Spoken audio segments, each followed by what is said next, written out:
Hi everyone, this is Veda from Zephyr Lake Carmelite Mission.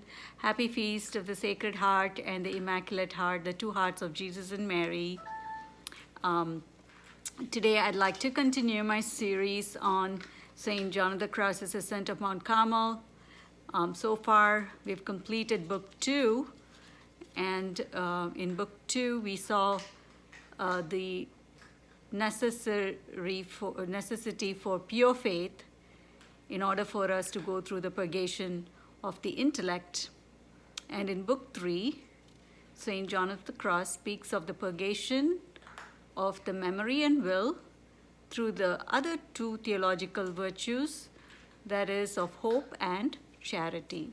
So in Book 3, Chapter 1, St. John of the Cross gives just an overview of what he's going to speak of or write of in Book 3. So he says this book treats of purgation in the active night of the memory and the will.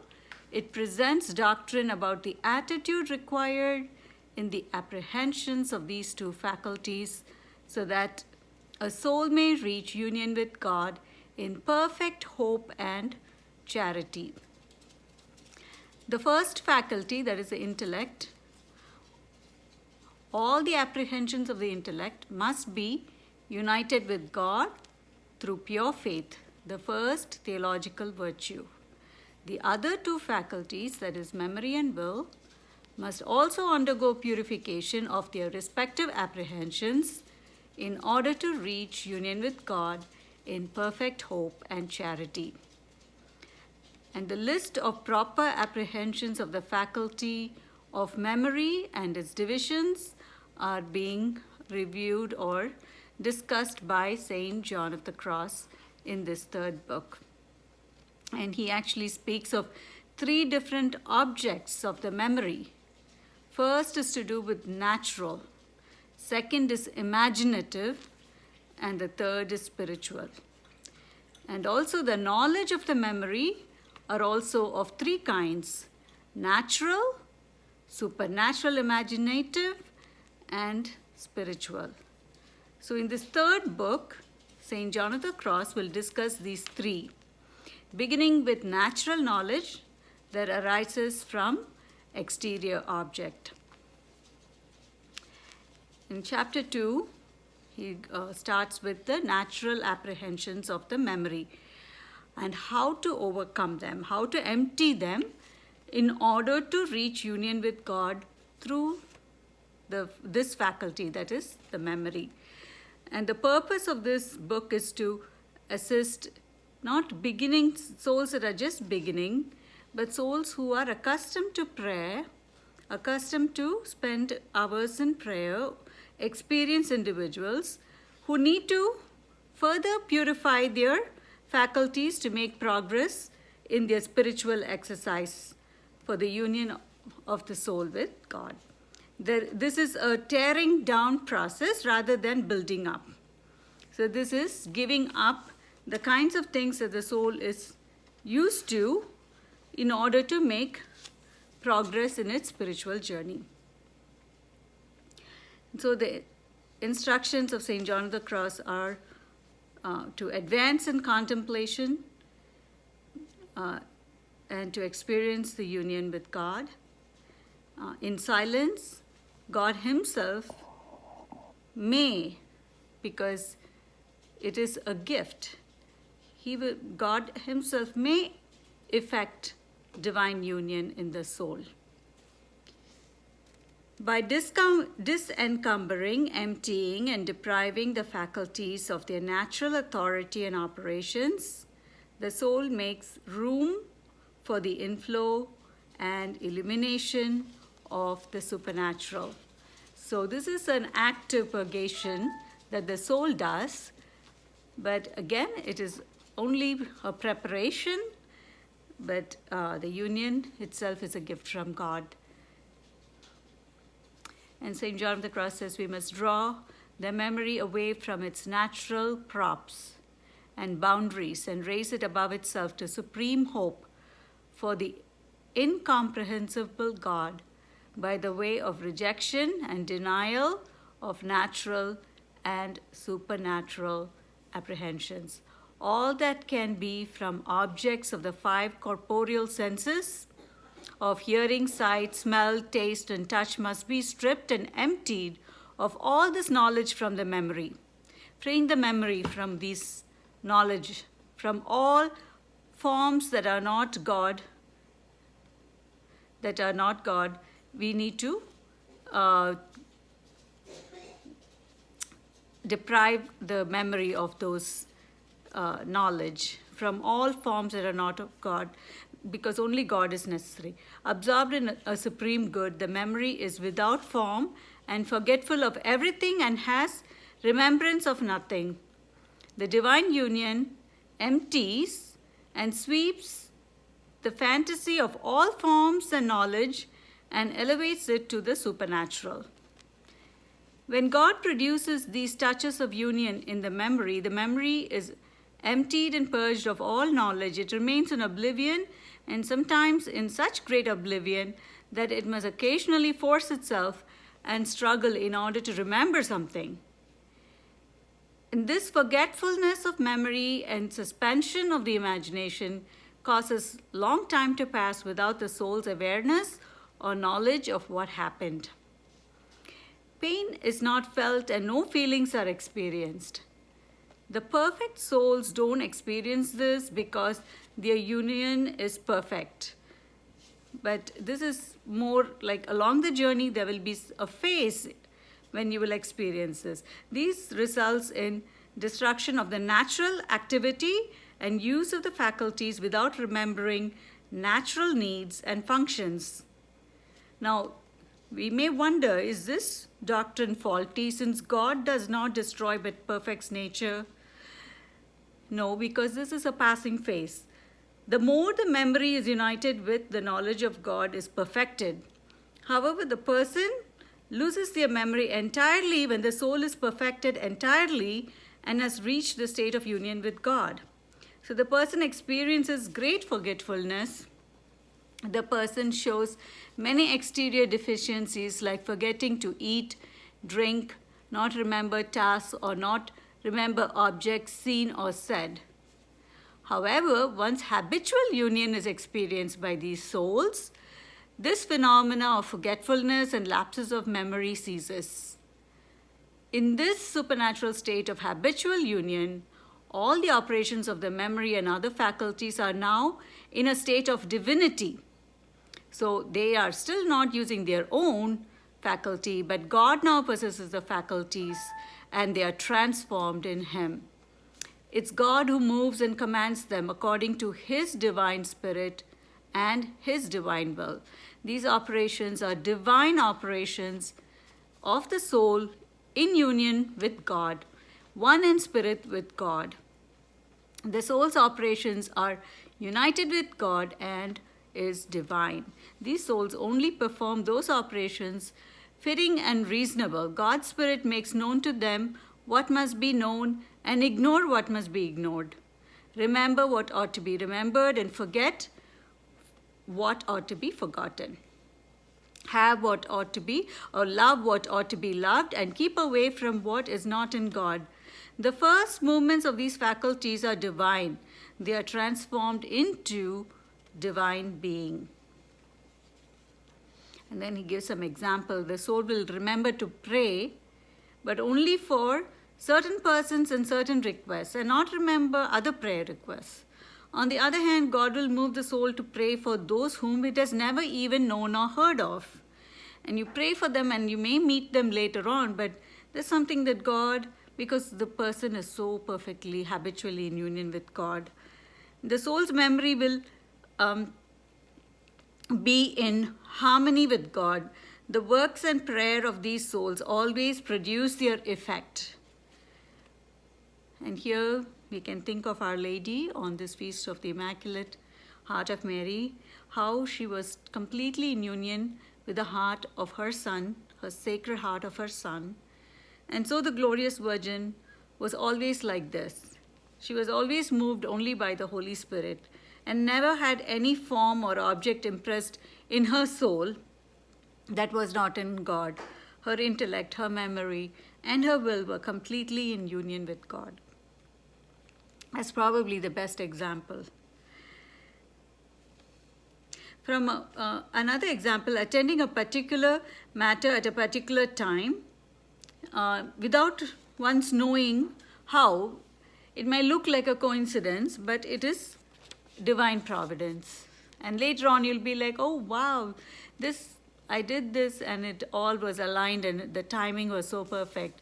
And, it was because the person's faculties were such in union with God, in a habitual union with God, that the Holy Spirit illuminates his souls of the matters that are present, that they need to attend to, or future, and even distant matters without passing through the exterior senses or their faculties. They just know it within, in their soul.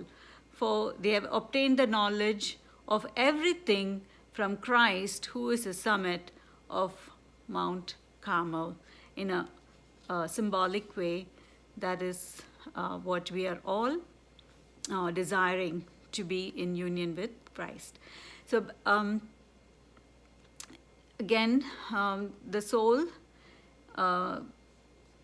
that has this experience, this contact and union with the supernatural,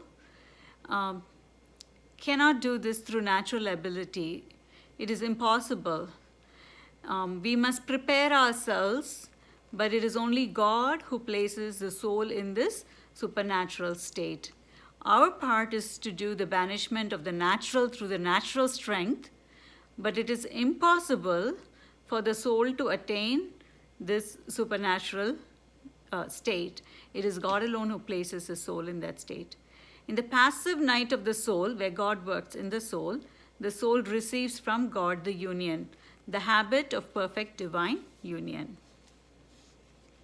The divine union is not perfected in the active night and active purgation. So the divine effects on the intellect, memory, and will is limited. It is only in the passive night that the soul receives this habitual, perfect divine union. In the active night and purgation, the spiritual person must not store objects of hearing, sight, smell, taste, or touch in the memory, but leave them immediately and forget them. So that's the part that we are called to do. So though one were not it's almost like you're not in this world. So you purge the memory of all objects, leave the memory free, disencumbered, unattached to anything earthly or even heavenly considerations. It should be left freely in oblivion, since everything natural is an obstacle rather than a help for supernatural purposes. As with the intellect that we saw in Book 2, without purgation of memory, nothing is accomplished. So time is lost and the soul is deprived of the spiritual goods receivable through the memory. So this active purgation of the memory is something that we should work on. Some spiritual persons don't experience this, or there is a delay in experiencing this because they are still attached to these memories, and they become a barrier. It's rare to find souls so continuously in union with God that they are always divinely moved. Most spiritual people are habitually moved by God and not themselves in their operation. The operations are divine, since the union of the soul with God is divine. And in chapter 3, he speaks of the harms received by the soul that does not darken its memory in regard to knowledge and even discursive reflection. And if the first kind he speaks of, he says that 3 kinds of harm and difficulty arises if the spiritual person tries to use the natural knowledge and discursive reflection in their journey to God. And the first one comes from the things of the world, the natural things of this world. The second comes from the devil. And the third is more of a kind that is, the third is an impediment and a hindrance to divine union. So it is not something that comes from the world or from the devil, but it's more of a barrier, an impediment, or a hindrance. And he discusses each of them. And the first type of harm that is the one that's coming from the world, is all kinds of imperfections, all the appetites of this world, even like our judgments of people, actions, and things like that, falsehoods, and the loss of time, wasting of time, numerous other evils, impurities in the soul, coming from the knowledge and reflection from the things from the world. Imperfections and real venial sins arise through the memory fed by the natural senses: hearing, sight, touch, smell, and taste.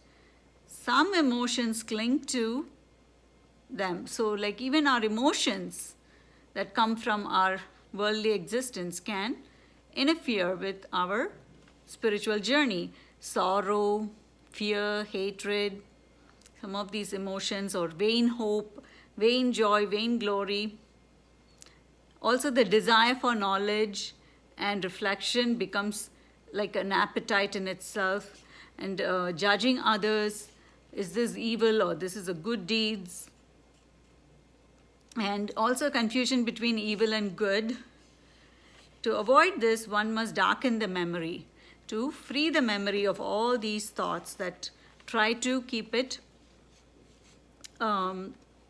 focused on this world rather than on the Creator, or rather than on God. And humans are not capable of overcoming these dangers, so it is better to overcome all at once through complete denial of the memory. Even considerations about God can be let go, for the purity of soul is more helpful to receive favors from God than the memory of things of God. Do not have attachment to creatures or temporal things. Pay no attention to them. Kind of treat them as distractions that you need to let go of. It is better to learn to quiet and silence our faculties so that God can speak to it than clinging on to even things that might be of a spiritual nature, that we may have experience of God. So keeping the memory disencumbered is important to hear God's voice. The natural operations fade when the soul arrives at solitude in these faculties and God speaks to its heart. If the memory is recollected as to both heavenly and earthly things, there is no entry for evils, distractions, fancies, or vices, all of which enter through the wandering of the memory. So distractions, thoughts about earthly matters. By rendering the memory silent and mute, one closes the door to these thoughts, and so closing the door to reflections and discursive meditation will not cause these distractions and evils to arise. Listen to God in silence and hearing with the Spirit. The soul should remain closed without cares or all these afflictions of fear and all the other things, so keeping the memory free from them. Then Jesus will enter the soul spiritually. Even when it's closed to when its memory and its will are closed and silent, Jesus can enter. Without the soul's knowing it, without its own effort, Jesus will fill it with peace and remove all misgivings, suspicions, disturbances, darkness that made the soul to fear and to be disturbed. The soul should persevere just in prayer and should hope in the midst of this emptiness, for its blessings will not be long in coming. So trusting and hoping and keeping oneself available for Jesus to come into the soul, to enter the soul, is all that is necessary. And in chapter 4, book 3, chapter 4, speaks of the second kind of harm which comes from the devil through the natural apprehensions of the memory. The devil adds to the knowledge in the memory with other forms, ideas, and reasonings, and moves the soul to pride, avarice, anger, envy, unjust hatred, vain love, delusions, etc. The false objects in memory appear true, and the true ones appear false. That's the delusional aspect of what the devil does in a person's memory. All delusions and evils the devil produces enters the soul through ideas and discursive acts of the memory. If the memory is darkened to all this knowledge and is annihilated through oblivion, this door is closed entirely to this kind of diabolical harm, and the soul is liberated from these things. The devil is unable to do anything in the soul save through the operations of its faculties, and principally by means of its knowledge, because almost all the activity of the soul's other faculties depends on its knowledge.